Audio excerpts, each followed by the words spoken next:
आज हम लोग उत्तराखंड पीएससी के द्वारा जो लेक्चरर की वैकेंसीज निकाली गई हैं उनकी डिटेल्स को डिस्कस करने वाले हैं आपके साथ। बेसिकली सब्जेक्ट केमिस्ट्री को लेकर तो थोड़ा सा जल्दी या शॉर्ट डिस्कशन करेंगे इसका, तो ध्यान से देखते रहिएगा। जहां पर भी कोई चीज इंपॉर्टेंट है वहां पर हम लोग उसको मार्क कर लेंगे, है ना। तो टोटल वैकेंसीज की बात करते हैं तो टोटल कितनी वैकेंसीज है? 45 वैकेंसीज है। और ये जो 45 वैकेंसीज हैं ये सारी की सारी वैकेंसीज के लिए हम लोग एलिजिबल नहीं होंगे, क्योंकि जो उत्तराखंड से बाहर के लोग हैं वो अनरिजर्व कैटेगरी में आएंगे और उसके लिए केवल 21 सीटें जो है वो अवेलेबल है। यानी कि फाइटिंग के हिसाब से देखेंगे तो कुछ सीटें कम दिखाई देती हैं, लेकिन जो लोग तैयारी कर रहे हैं उनके हिसाब से ये जो सीटें हैं ये सफिशियंट है और हम इनको लेके जो है आप बेहतर तैयारी कर सकते हैं। कुछ इंपॉर्टेंट डिटेल्स, सैलरी स्केल की बात करेंगे तो लगभग 56,000 से 1,77,000 के आसपास। जो एजुकेशन क्वालिफिकेशंस की अगर बात करते हैं तो एजुकेशन क्वालिफिकेशन में केमिस्ट्री यहाँ पर निष्णात डिग्री आपको दिख रही होगी, यानी कि मास्टर्स डिग्री की रिक्वायरमेंट है या उसके इक्विवेलेंट कोई डिग्री चाहिए होगी केमिस्ट्री में। साथ ही साथ हिंदी और इंग्लिश की नॉलेज चाहिए होगी। इसके अलावा जो भी लोग इसके अलावा जो भी लोग जिन्होंने पीएचडी की डिग्री एक्वायर कर रखी है, नेट क्वालिफाई कर रखा है या कंप्यूटर में नॉलेज है तो उनको थोड़ा सा प्रेफरेंस दी जाएगी इस जॉब के अंदर। इसके अलावा कुछ एक्स्ट्रा अगर आपके पास क्वालिफिकेशंस है इन द फॉर्म ऑफ, अगर आपने प्रादेशिक सेना में किसी तरह का कोई काम कर रखा है या एक्सपीरियंस है लगभग 2 साल का, तो उसमें आपको प्रेफरेंस दी जाएगी। इसके अलावा अगर आपने एनसीसी का रखा है, बी या सी सर्टिफिकेट रखा है तो उसमें भी आपको प्रेफरेंस जो है वो दी जाएगी। एज की बात करेंगे तो यहाँ पर एज जो है वो 21 से 42 ईयर के आसपास या 21 से 42 साल के बीच के जो लोग हैं वो इस फॉर्म को भर सकते हैं। यानी कि एक अच्छा एज ग्रुप आपको मिल जाएगा। ऐसे लोग जो लंबे समय से टीचिंग कर रहे हैं किसी प्राइवेट संस्थान में या फिर किसी कोचिंग संस्थान में और साथ ही साथ तैयारी भी कर रहे हैं कॉम्पिटिशन एग्जाम्स की, अपने बेसिक्स से लगे हुए हैं, तो वो इसके लिए अच्छे खासे एलिजिबल रहेंगे और इसके लिए वो अपनी तैयारी जो है कर सकते हैं। आप देख पा रहे होंगे यहाँ पर, मैंने आपको पहले भी बताया था, जो अनरिजर्व सीटें हैं वो कितनी है? 21 सीटें हैं और बाकी सारे अलग अलग डिटेल आपको देख रहा होगा अगर है ना।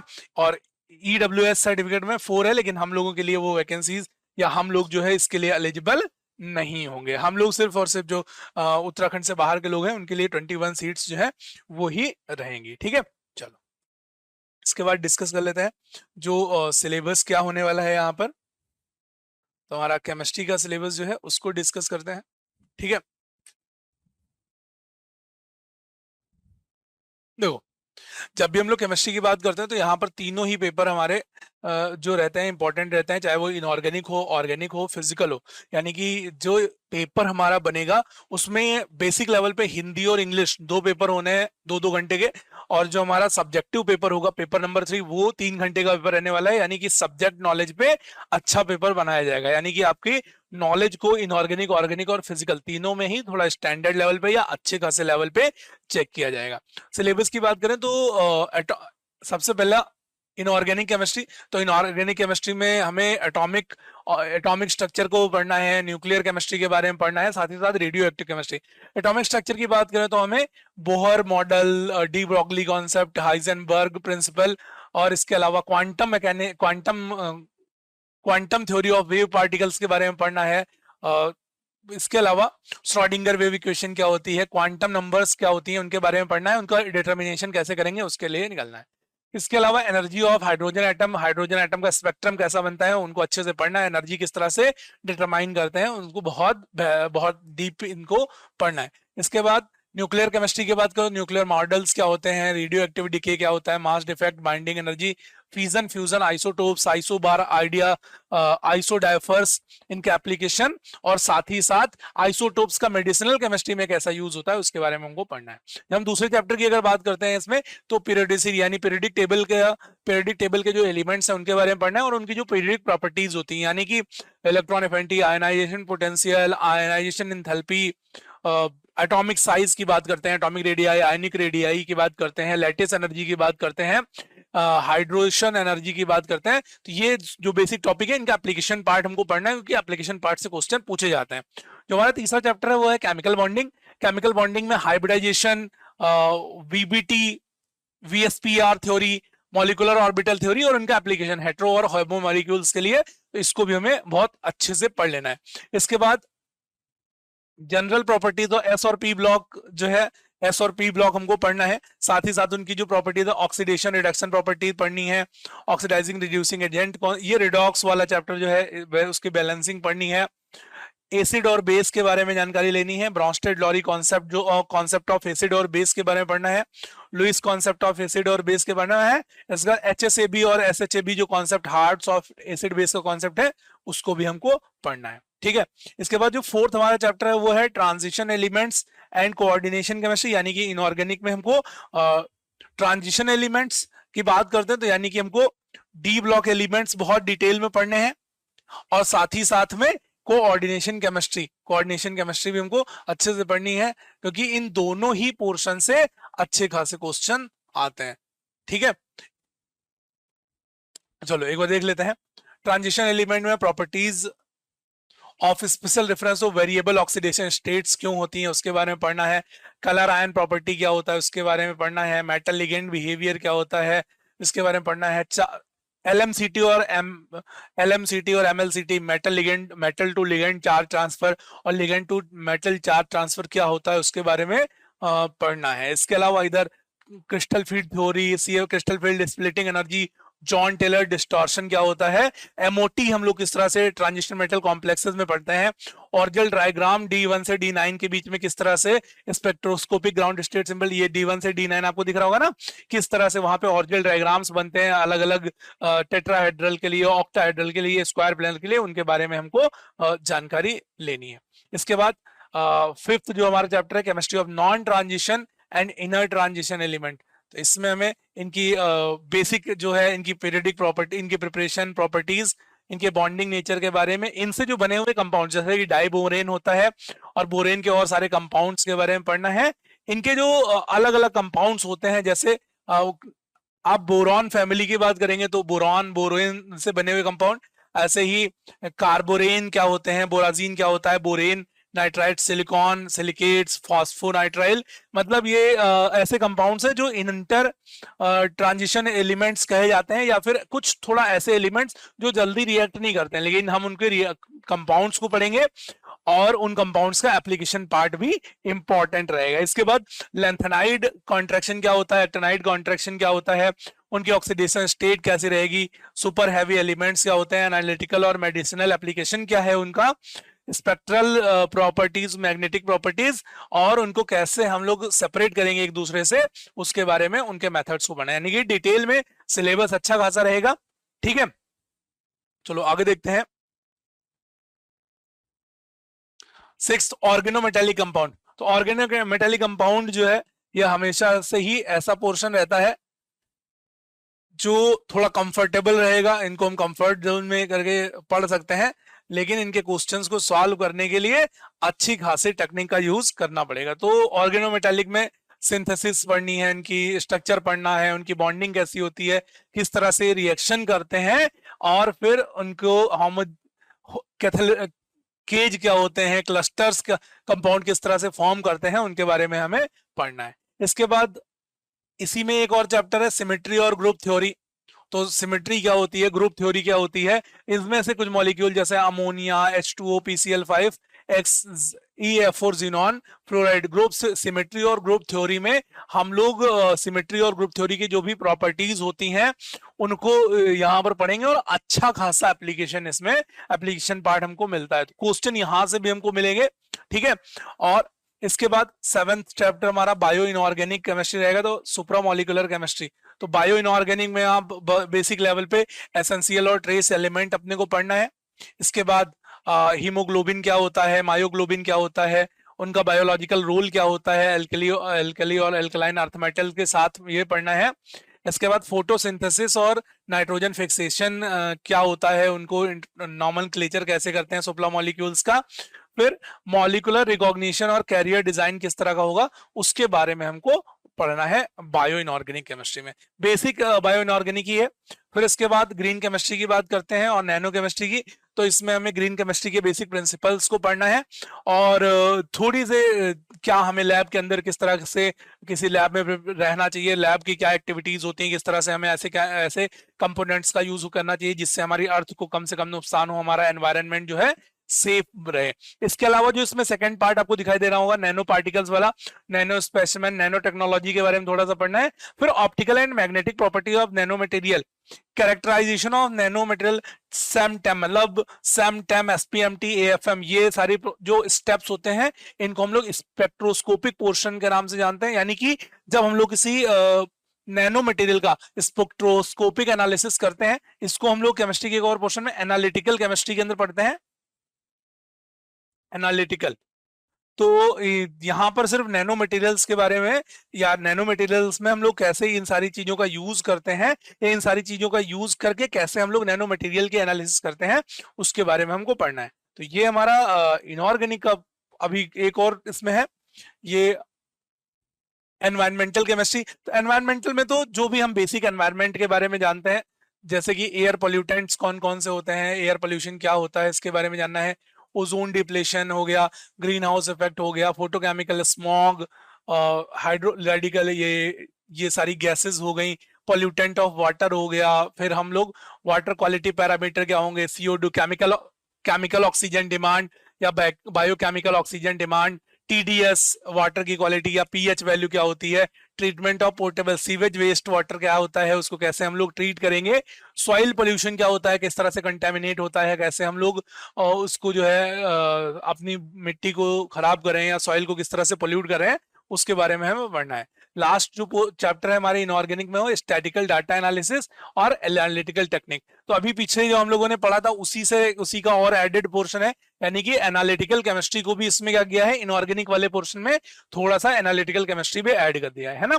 तो दूसरा जो हमारा पेपर आता है केमिस्ट्री में वो है ऑर्गेनिक केमिस्ट्री। तो ऑर्गेनिक केमिस्ट्री में बेसिक स्पेक्ट्रोस्कोपिक पोर्शन, ध्यान दीजिएगा ये जो UV, IR और NMR की हम लोग बात कर रहे हैं तो ये हमें ऑर्गेनिक में भी पढ़ना होगा और इसको हमें फिजिकल में भी पढ़ना होगा। तो ऑर्गेनिक में हमको कंपाउंड मिलेगा, कंपाउंड के लिए NMR डेटा या UV, IR की वैल्यूज जो है वो डिटरमाइन करेंगे, जबकि जब हम लोग फिजिकल केमिस्ट्री में बात करेंगे तो हम इन मेथड्स के बारे में जानेंगे कि ये मेथड्स क्या होते हैं, किस तरह से हम इन मेथड्स को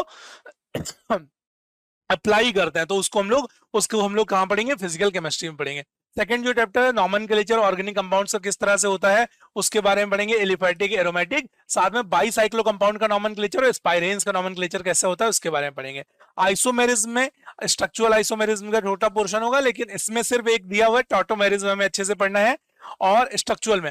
फिर स्टीरियो केमिस्ट्री में बहुत अच्छे से पढ़नी है, ये बहुत बड़ा पोर्शन और बहुत इंपॉर्टेंट पोर्शन होता है ऑर्गेनिक केमिस्ट्री का। तो स्टीरियो केमिस्ट्री में सिमेट्री जो पिछले थोड़ा सा इनऑर्गेनिक में भी पढ़ा है, लेकिन यहाँ भी सिमेट्री के बारे में पढ़ेंगे।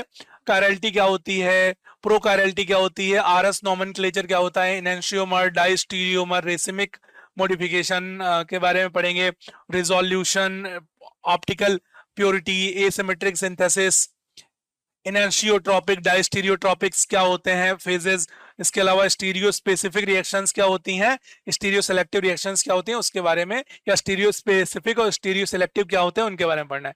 फिर आइसोमेरिज्म का एक और पोर्शन EZ के बारे में पढ़ना है। कन्फर्मेशनल में यानी कि फिशर प्रोजेक्शन क्या होता है, न्यूमैन प्रोजेक्शन क्या होता है, वो सारी चीजें हमको यहाँ पर पढ़नी है। इसके बाद ये मोनो और dice substitute cyclohexane, effect of conformational reactivity of components, यानी कि वो किस तरह से रिएक्टिविटी करते हैं, किस तरह से जब भी हम लोग देखेंगे कि कहाँ पे कौन सा इफेक्ट लग रहा है, बल्कि ग्रुप्स हैं, नॉन बल्कि ग्रुप्स हैं, रिएक्शन फेज कौन सी होने वाली है, तो उन सारी चीजों को जो है आइसोमेरिज्म तो पढ़ेंगे, लेकिन साथ ही साथ हम लोग उस पोर्शन को भी पढ़ेंगे कि जब वो लोग रिएक्शन जाएंगे तो किस तरह से फेजेस रहने वाली हैं। फिर इसके बाद इसकी बात करते हैं तीसरे चैप्टर की। तो जो हमारा तीसरा चैप्टर ऑर्गेनिक में रहने वाला है वो क्या है, एक मिनट,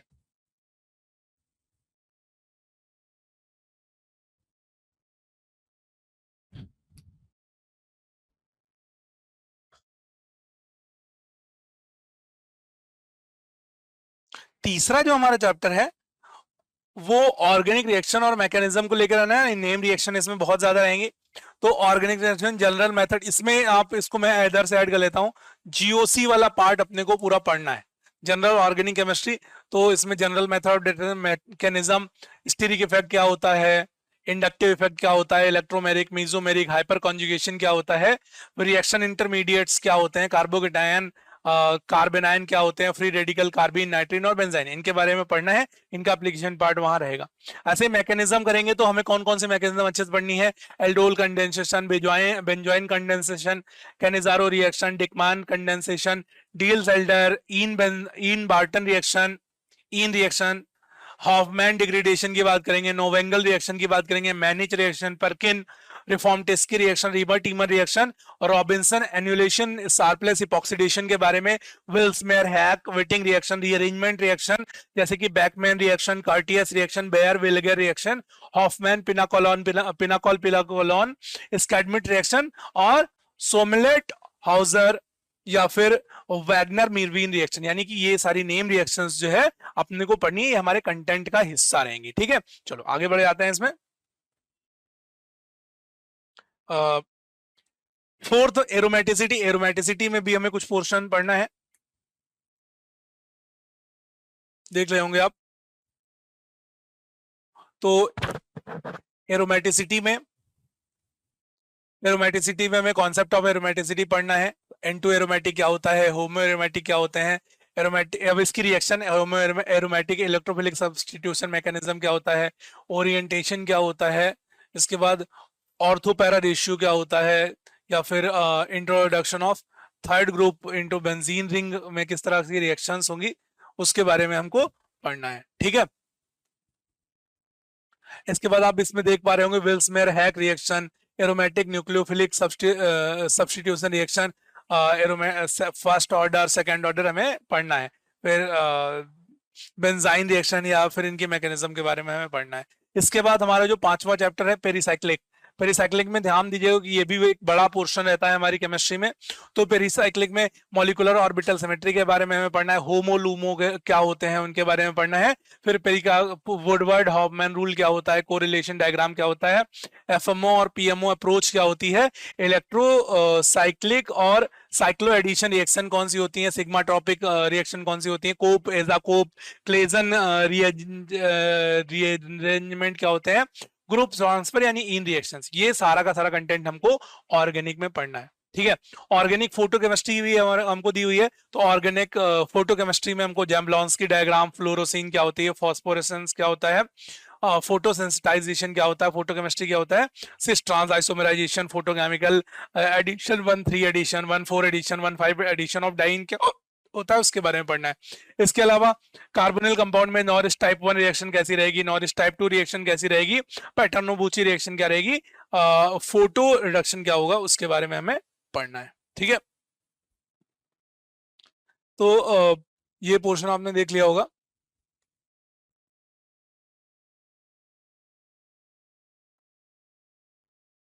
है ना, ठीक है।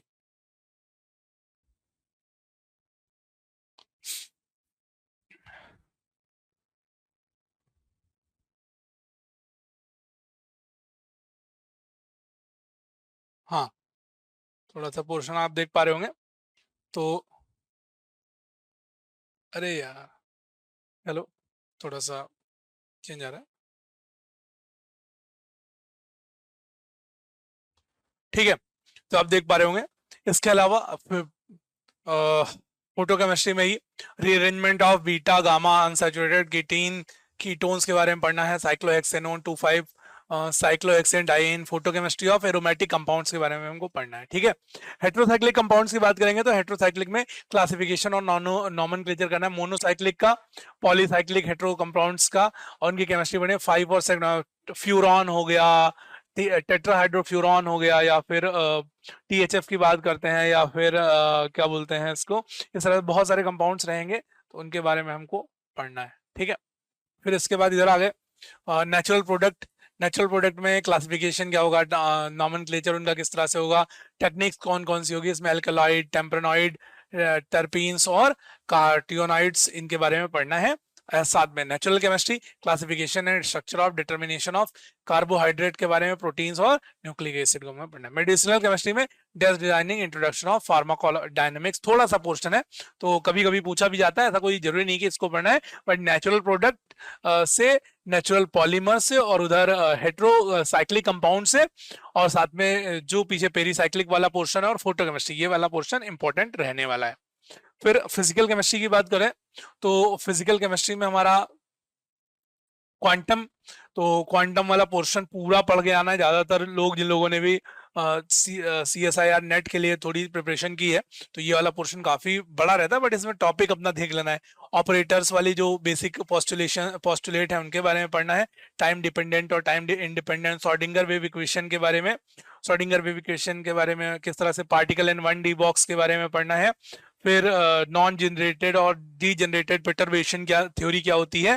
फिर first order correction, second order correction के बारे में बात करेंगे। ग्राउंड स्टेट हीलियम और particle in 1D hydrogen atom के बाद हार्मोनिक ऑसिलेटर क्या होते हैं, बॉर्न ओपेनहीमर अप्रोक्सीमेशन क्या होगा, फिर उसके बाद हकल मॉलिक्यूलर ऑर्बिटल थ्योरी क्या होती है, इलेक्ट्रॉन सिस्टम क्या होता है, इन सारी चीजों के बारे में अच्छे से या बहुत डिटेल में पढ़ना है।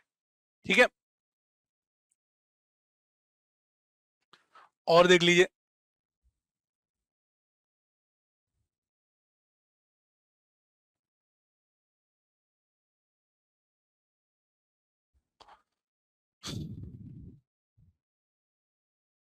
चलो देख लेते हैं, थोड़ा ही बच रहा है अब। तो इसके अलावा हमें सॉलिड स्टेट्स में ना, सॉलिड स्टेट में अच्छे पोर्शन आपको शायद जिन लोगों ने जिस लेवल में भी सॉलिड स्टेट पढ़ा, तो सॉलिड स्टेट से अच्छे खासे क्वेश्चंस आते हैं। तो इसमें कौन कौन से डिफेक्ट्स होते हैं उसके बारे में पढ़ना है, किस तरह की सिमेट्रीज उसमें रहती हैं, उसमें स्पेसिंग इंटरस्पेसिंग क्या होती है उसके बारे में, मैग्नेटिक प्रॉपर्टीज क्या होती हैं, बैंड थ्योरीज क्या होती है, क्रिस्टलिटी के बारे में, यूनिट सेल, ब्रेवियस लैटिस, किस तरह के क्वेश्चंस आते हैं, बेसिक जो क्वेश्चंस रहेंगे उसके बारे में। ब्रैग्स लॉ होता है, क्रिस्टल डिफेक्ट्स क्या होते हैं, नॉन स्टोइकियोमेट्रिक स्टोइकियोमेट्रिक क्या होता है, और सेमीकंडक्टर यानी बैंड थ्योरी से रिलेटेड चीजें पढ़नी है। फिर इलेक्ट्रोकेमिस्ट्री की बात करेंगे तो इसमें दोनों पोर्शंस, मतलब जो हमारा electrolysis, electrochemical cell, electrochemical series, thermodynamics, electrochemical cell, chemistry of fuel cell के बारे में, इलेक्ट्रोकेमिस्ट्री कोरोजन वाला पोर्शन, या फिर डी बाई हकल जो थ्योरी है उसके बारे में, ये सारी की सारी चीजें, मीन एक्टिविटी कोफिशिएंट, ये वाला पोर्शन हमको एक्टिविटी या एक्टिविटी कोफिशिएंट, इन सारी चीजों के हमें पढ़ना है। ठीक है, फिर थर्मोडायनेमिक्स से हम बात करते हैं, तो थर्मोडायनेमिक्स में हमें फर्स्ट, सेकंड और थर्ड लॉ ऑफ थर्मोडायनेमिक्स के बारे में पढ़ना है, हेस्ट लॉ के बारे में पढ़ना है, इसके एप्लीकेशन के बारे में पढ़ना है, capacity constant pressure, Joule Thomson effect के बारे में पढ़ना है। इसके बाद आइडियल गैस का एक्सपेंशन कैसे होता है, reverse isothermal expansion, isothermal reversible expansion, adiabatic reversible expansion, उसके बारे में हमको बहुत बेसिक लेवल पे से पढ़ना है और बहुत अच्छे से पढ़ना है। इसके बाद कार्नोट साइकिल हो गई, हीट रिएक्शन की बात हो गई, हीट रिएक्शन को हमें पढ़ना है। पार्शियल मोलर क्वांटिटीज की बात करते हैं, गिब्स एनर्जी, गिब्स जो है इक्वेशंस के बारे में बात करेंगे, गिब्स हेल्महोल्ट्ज इक्वेशन के बारे में बात करेंगे, और ये आपको दिख रहा होगा बाकी मैक्सवेल के रिलेशंस क्या हैं। तो मैक्सवेल के रिलेशन, जिन लोग BSc सेकेंड ईयर में, जिन लोगों ने फिजिक्स पढ़ा, तो फिजिक्स में मैक्सवेल के रिलेशन वहां पे भी थे, और बाद में जिन लोगों ने MSc लेवल पे भी मैक्सवेल के रिलेशंस कुछ कुछ पढ़े हैं, और ज्यादातर लोगों ने BSc में इन्हें पढ़ा है। ठीक है, इसके बाद स्टैटिकल थर्मोडायनेमिक्स की बात करते हैं, तो स्टैटिकल थर्मोडायनेमिक्स का भी पोर्शन हमारे साथ इंपॉर्टेंट फॉर्म में आने वाला है। ठीक है, स्टैटिकल थर्मोडायनेमिक्स में हालांकि क्वेश्चन बहुत जो है नहीं आते हैं, लेकिन इंपॉर्टेंट फॉर्म में क्वेश्चन इससे भी पूछे जाते हैं। ठीक है, तो इसमें एंजेम्बल्स क्या होते हैं उसके बारे में पढ़ता है, कैनोनिकल एंजेम्बल्स क्या होते हैं, ग्रांड कैनोनिकल एंजेम्बल्स क्या होते हैं, मॉलिक्यूलर पार्टीशन फंक्शन क्या होते हैं। पार्टीशन फंक्शन को थोड़ा ज्यादा बेहतर तरीके से पढ़ें, पार्टीशन फंक्शन से ही क्वेश्चन ज्यादातर आते हैं। ठीक है, इसके बाद थर्मोडायनेमिक क्वांटिटीज जो है, बोल्ट्जमान स्टैटिक्स क्या होता है, बोस-आइंस्टाइन क्या होता है, फर्मी डायरेक्ट किस तरह से वैल्यूज को कैलकुलेट करेंगे या किस तरह से वो यूनिट्स का यूज करेंगे, उसके बारे में पढ़ना है। लास्टली केमिकल काइनेटिक्स की बात करते हैं, तो ऑर्डर ऑफ मॉलिक्युलरिटी, ऑर्डर के बारे में बात करेंगे, मॉलिक्युलरिटी की बात करेंगे, काइनेटिक थर्मोडायनेमिक कंट्रोल्ड रिएक्शंस जो हैं उनके बारे में बात करेंगे। फोटो इंड्यूस्ड रिएक्शन, खासतौर पे ये H2Cl2 वाला जो हमने कॉन्सेप्ट वहां पढ़ा था उसके बारे में, थर्मली इंड्यूस्ड के बारे में, H2Br2 की रिएक्शन जब होती है तो किस तरह से वो रिएक्ट करती है, किस तरह से हम उसमें किस तरह से उसकी मैकेनिज्म को पढ़ रहे होते हैं और उसमें फिर केमिकल काइनेटिक्स का यूज कर रहे होते हैं, उसको हमें पढ़ना है। कंसेक्यूटिव और पैरेलल रिएक्शन के बारे में, ट्रांजिशन स्टेट थ्योरी को बहुत अच्छे से डिटेल में पढ़ना है। ठीक है, इसका थोड़ा पोर्शन और बचा हुआ है। देख पा रहे होंगे इसमें activity gamma of reaction, catalysis, homogeneous और हेट्रोजेनस कैटालिसिस के बारे में, या fundamental of enzyme catalysed reaction के बारे में हमको पढ़ना है। ठीक है, इसके बाद सॉल्यूशन की बात करेंगे। तो सॉल्यूशन नॉर्मल लेवल पे बहुत ज्यादा इसमें कुछ अपनी तरफ से नहीं करना है। सॉल्यूशन में आयनिक इक्विलिब्रिया क्या होता है, आयनिक इक्विलिब्रिया क्या होता है, pH, buffer solution, concentration of indicators क्या होते हैं, कोलिगेटिव प्रॉपर्टीज क्या होती हैं, उनका डिटर्मिनेशन, केमिकल इक्विलिब्रियम का कांस्टेंट रेट कांस्टेंट का कॉन्सेप्ट क्या होता है, फेज रूल क्या होता है, फेज डायग्राम कैसे बनता है, टू कंपोनेंट थ्योरी और वन कंपोनेंट थ्योरी के बारे में हमें पढ़ना है। इसके बाद स्पेक्ट्रोस्कोपी पोर्शन, जो हमने एनएमआर वहां ऑर्गेनिक में पढ़ी थी, उसका जो फिजिकल वाला पोर्शन है, किस तरह से ये सारी चीजें वर्क करती हैं, तो इन सारी चीजों को हमें स्पेक्ट्रोस्कोपी में एनएमआर, इसका प्रिंसिपल क्या है, केमिकल शिफ्ट क्या होती है, स्पिन स्पिन कपलिंग क्या होती है, कौन कौन से फैक्टर्स जो है इसके शिफ्ट्स को इफेक्ट कर सकते हैं, उसके बारे में पढ़ना है। First order second order coupling क्या है एनएमआर में, उसके बारे में, फर्स्ट ऑर्डर कपलिंग क्या होता है उसके बारे में पढ़ना है। रिलैक्सेशन फिनोमिना क्या होता है एनएमआर में, लॉन्गिट्यूडनल और ट्रांसवर्स रिलेशंस क्या होते हैं, इलेक्ट्रॉन स्पिन रिजोनेंस ईएसआर क्या होता है, उसका principle, shielding constant, fine hyperfine structure ESR में, और zero field splitting in ESR, और मैकनल रिलेशन क्या होता है, रोटेशनल वाइब्रेशनल और रोटेशनल वाइब्रेशनल स्पेक्ट्रा, रिजिड और नॉन रिजिड डायटोमिक मॉलिक्यूल्स का क्या होता है उसके बारे में पढ़ना है। फिर रामन स्पेक्ट्रोस्कोपी है, तो प्रिंसिपल ऑफ म्यूचुअल एक्सक्लूजन, इसमें हमें रामन स्पेक्ट्रोस्कोपी के बारे में पढ़ना है। तो इसके बाद हम लोग 9th चैप्टर की बात करते हैं, फिजिकल केमिस्ट्री ऑफ पॉलीमर्स, यानी कि हमें इसमें पॉलीमर्स की, ध्यान देना पॉलीमर चैप्टर तो हमें ऑर्गेनिक में मिल गया है, लेकिन इनऑर्गेनिक में हमें इनकी फिजिकल प्रॉपर्टीज में जाना है पॉलीमर्स की। तो मॉलिक्यूलर वेट्स किस तरह से डिफाइन करने हैं उसके बारे में जाना है, विस्कोसिटी, ऑस्मोमेट्री, सेडिमेंटेशन, लाइट स्कैटरिंग क्या होती है, क्रिस्टलाइजेशन, मॉर्फोलॉजी क्या होती है पॉलीमर की, ग्लास ट्रांजिशन टेम्परेचर क्या होता है, मेल्टिंग टेम्परेचर क्या होता है, जिगलर नाटक केमिस्ट्री क्या है, और किस तरह से रियोलॉजी क्या होती है, मैकेनिकल और कंडक्टिंग प्रॉपर्टीज ऑफ पॉलीमर क्या है। इसके बाद फ्लोरी और king Bairam theory, dilute polymer solution क्या होते हैं, उनमें किस तरह से ये थ्योरी वर्क करती है उसके बारे में पढ़ना है।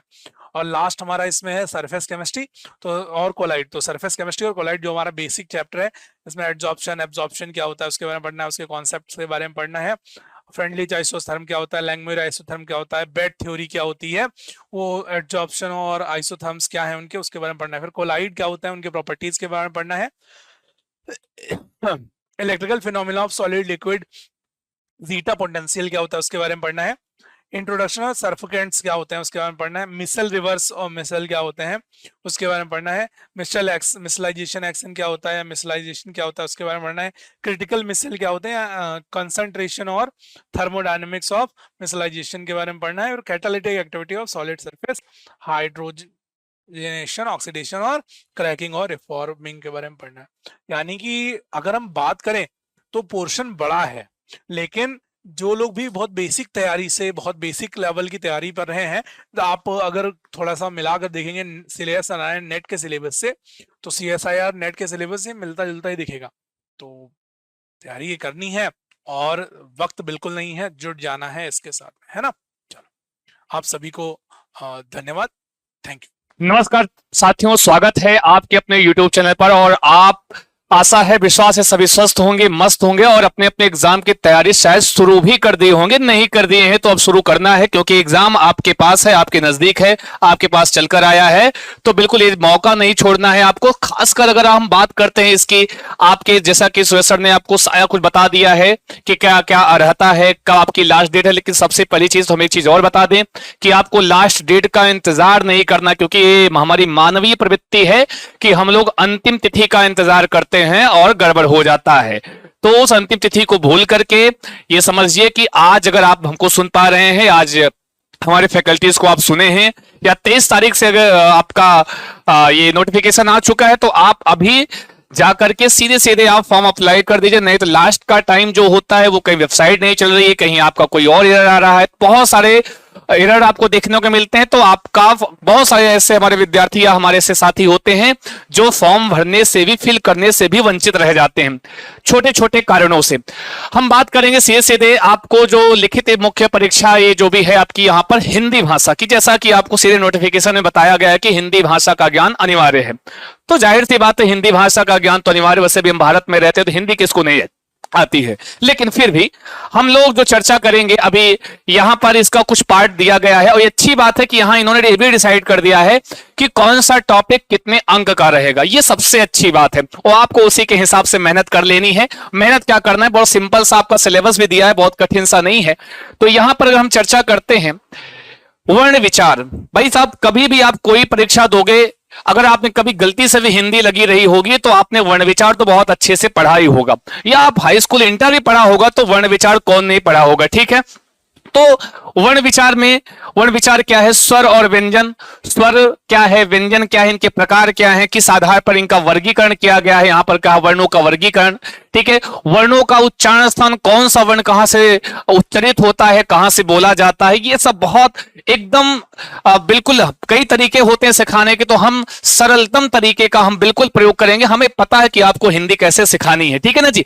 तो आपको बिल्कुल टेंशन नहीं लेना है। अनुस्वार का प्रयोग कहां करना है, सही उसका तरीका क्या है, तो आपको कभी कभी अनुस्वार, और इसमें बहुत सारी गलतियां का, अनुस्वार, अनुनासिक और विसर्ग का प्रयोग कहां पे करना उचित है, कहां पे करना उचित नहीं है, तो ये सारी चीजें हम लोग बहुत आसानी तरीके से सीखेंगे। और सबसे बड़ी बात, ये पहला ही पार्ट आपका 15 अंक का है, जो शायद आप किसी न किसी तरीके से, किसी न किसी एग्जाम के माध्यम से आपने कभी न कभी एक बार तो पढ़ा ही होगा, ठीक है। बाकी हम पूरी कोशिश करेंगे आपको सरलतम तरीके से आप तक पहुंचाने के लिए। दूसरा पार्ट इसका इन्होंने दिया है हिंदी शब्द समूह, तत्सम, तद्भव, देशज, विदेशी शब्द, है ना जी। तो तद्भव, तत्सम, तो आप सब जानते ही हैं कि तत्सम शब्द आपको जो संस्कृत से लिए गए हुए शब्द होते हैं वो तत्सम होते हैं, है ना जी। तो ऐसे इन सब पर हम विशेष चर्चा करेंगे। और सब ये सारे इनका जो प्रश्नों का प्रकार है वस्तुनिष्ठ टाइप का है, मतलब वैकल्पिक होगा, वह विकल्पीय होगा, तो कोई दिक्कत की बात नहीं, एक आंसर आपको चुनना होगा, ठीक है। यहां पर दूसरा जो तीसरा पार्ट है ये 10 अंक का होता है जी, है ये इसका जो इन्होंने अंक निर्धारित किया है, 10 अंक निर्धारित किया है। साथ ही साथ हिंदी शब्द रचना में उपसर्ग, प्रत्यय, संधि, समास, जब भी आप कोई शब्द लिखते हो तो उसमें कोई ना कोई एक उपसर्ग होता है, कभी कभी कोई प्रत्यय लगा होता है, या किसी शब्द में संधियां होती हैं। तो एकदम आसान भाषा में, और जो आपकी भाषाओं की चिंता मत कीजिएगा, उसी भाषा में आपके लहजे में हम सिखाएंगे, चिंता मत कीजिएगा, ठीक है। हिंदी शब्द की रचना, पर्यायवाची, विलोम शब्द, ये तो अक्सर आप पढ़ा करते हैं, तो कहीं कुछ ऐसा बिल्कुल नहीं है, आप मत सोचिएगा कि आप हिंदी में कुछ आपको नया मिलने वाला, जी नहीं।